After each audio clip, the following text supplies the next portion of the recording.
पीड़ादायक भाई, हरी फसल को मेरी हाथ जोड़ के भाइयों से प्रार्थना है, हरी फसल को बर्बाद न करें। ये कोई समस्या का समाधान नहीं है। ये देश की, ये समाज की, ये छत्तीस बिरादरी की जीव जंतु के अधिकारों का हनन है। फसल को नष्ट करना, इससे बड़ा कोई पाप हो ही नहीं सकता। मेरे भाइयों से प्रार्थना है, कृपा मेहरबानी करके खड़ी फसल को न पाएं। चौधरी छोटू राम ने कहा था 1942-43 में जो आंदोलन चला था, अंग्रेज सरकार थी कि या तो अंग्रेज सरकार हमारे गेहूं का भाव उस टाइम 5 रुपये लेते थे क्विंटल गेहूं, उन्होंने कहा था कि 10 रुपये ले।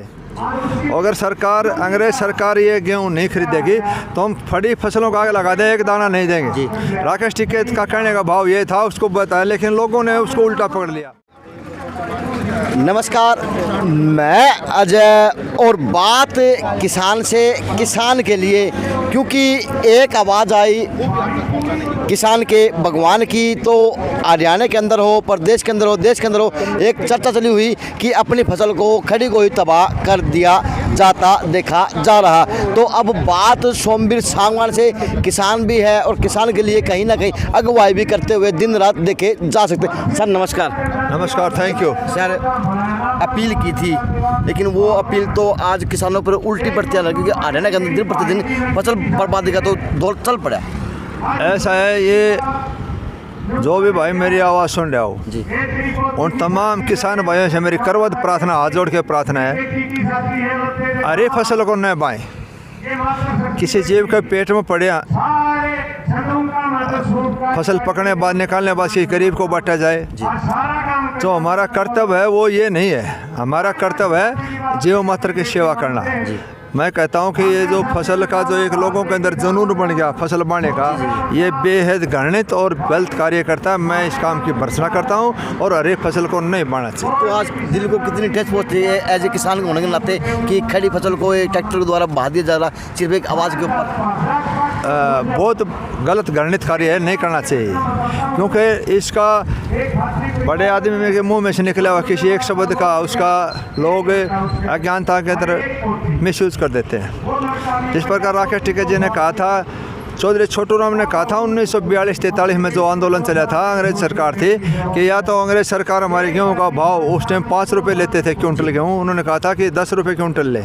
अगर अंग्रेज सरकार ये गेहूं नहीं खरीदेगी तो हम खड़ी फसलों का आग लगा दें, एक दाना नहीं देंगे। राकेश टिकैत का कहने का भाव ये था, उसको बताया, लेकिन लोगों ने उसको उल्टा पकड़ लिया।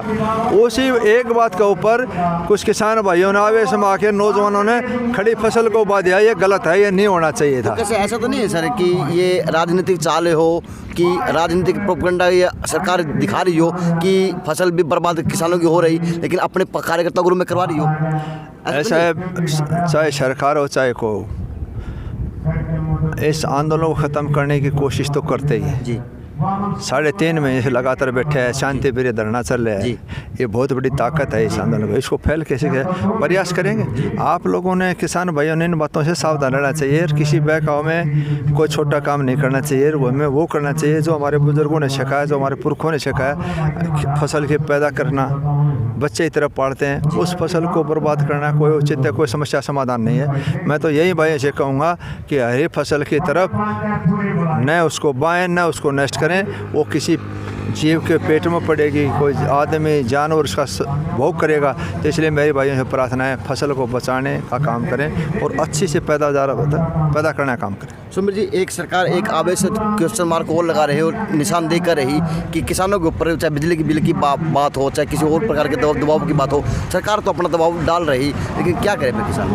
मैं तो हाईकमान से ये कहूँगा, आज से ही जिस प्रकार महात्मा गांधी जी ने असहयोग आंदोलन शुरू किया था, इसी प्रकार आज से ही मैंने अपनी तरफ से बात करी है कि आज से ही असहयोग आंदोलन की शुरुआत करी जाए। वे सरकार हमारे को किसी प्रकार का सहयोग नहीं करे तो हम भी किसी प्रकार का सहयोग नहीं करें जी। तो एक सर दूध की आवाज़ भी आ रही है कि 100 रुपये किलो दूध कर दिया, पेट्रोल 100 रुपये हो जाए तो दूध भी 100 रुपये किलो। सर इसको क्या, कितना जायज़ मानते हैं? ऐसा है, वैसे तो दूध अमृत है जी, उसकी कोई कीमत नहीं है, लेकिन जो दूसरे उपभोक्ता, हमारे दूसरे भाई भी हैं जो दूध का यूज़ करते हैं, तो हमारे भाई हैं। इसलिए सरकार का उससे से कंपैरिजन नहीं करना चाहिए। भाव और भी फालतू मिले, लेकिन संभव नहीं है। इस तरीके से ये आंदोलन कहीं ना कहीं रास्ता भटक जाएगा। जो मेन टारगेट है वहाँ नहीं जाएंगे। इसलिए ज़रूरी है पहले हमारा ये आंदोलन सफल हो, सरकार तीनों कानून वापस ले, MSP गारंटी दे, इस कमेरा वर्ग का गरीब आदमी का 36 बरादरी का भाइयों का भला हो। उसके बाद में भाई बैठ के ये फैसला कर लें कि वीटा दूध अगर 100 रुपये किलो मिलता है तो हमारे गांव के जो भाई हैं और दूसरे जो गरीब भाई बचते हैं उनकी तरफ भी देखना है। उनके हिसाब से जो भी संभव हो सकता है, ज़मींदार भी ज़िंदा रहे, दूध पैदा करने वाला भी हो और दूध का सदुपयोग करने वाला भी ज़िंदा रहे, किसी प्रकार की कोई परेशानी हो, सबको लेके एक शक्तिशाली, एक समर्थ, एक मजबूत भारत बनाने में अपना योगदान दें। ये मेरी बात। एक भाजपा के नेता हैं, बढ़ चढ़ कर प्रोग्राम में करे, क्या वो किसानों को उकसा रहे या फिर क्या वो चाहते क्या हो, वो भी खुल के बताएं। कि दादरी के अंदर कविता जैन भी आई, चाहे JP की बात हो, चाहे हर नेता हो, वो आप प्रोग्राम पे प्रोग्राम करने लग जाए, तो ये किसान को जताना क्या चाहते हैं कि हम हैं या हमें हैं? ऐसा हाईकमान ने कह दिया कि इनके अंदर जाओ। और ये नेता जो घूम रहे हैं, ये अपने नंबर बनाने के लिए, हाईकमान को खुश करने के लिए मैं वहाँ गया, लेकिन वो दीवार का हलवा के चला गया वापस। अगर कोई जनसभा करते, इतना बड़ा विरोध है, कोई सुनने वाला नहीं है, आने की कोई बातें नहीं है, तो सिर्फ एक नकली ड्रामा प्रस्तुत कर रहे हैं। जब तक जनता के दिलों को नहीं जीता जाएगा, जब तक किसी प्रकार की सभा का आयोजन सफल नहीं हो सकता। बैठने वाले 10 हों और 10 के 10 विरोध में, तो फिर सुनने होगा कौन? इसलिए ये जो सिस्टम है ये नहीं चलेगा जब तक किसी का दिल न जीता जाए, उसकी वेदना को न समझा जाए, उस टाइम तक भाषण की कोई वैल्यू नहीं है। मैं नहीं समझता ये सारा सौदा झूठा ड्रामा है, इसमें कामयाबी नहीं मिली सरकार को। तो सर, एक ही आज संयुक्त किसान मोर्चा की अध्यक्ष मीटिंग है, तो सर क्या फैसले लिए जा सकते? क्या आपने अपने जिले की तरफ से अपने टोल प्लाजा प्रस्ताव डाले कि भी इसके ऊपर संज्ञान लिया जाए?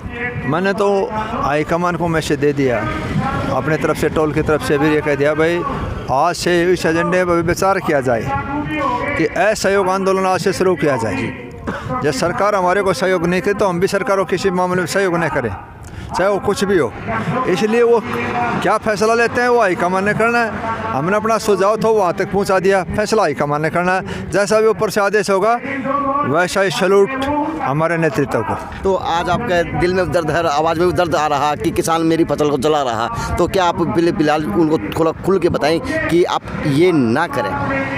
ऐसा बेहद दुखी, बेहद पीड़ादायक भाई, हरी फसल को मेरी हाथ जोड़ के भाइयों से प्रार्थना है, हरी फसल को बर्बाद न करें। ये कोई समस्या का समाधान नहीं है, ये देश की, ये समाज की, ये किसान की, ये 36 बिरादरी की, जीव जंतु के अधिकारों का हनन है। फसल को नष्ट करना, इससे बड़ा कोई पाप हो ही नहीं सकता। मेरे भाइयों से प्रार्थना है, कृपा मेहरबानी करके खड़ी फसल को न पाएँ।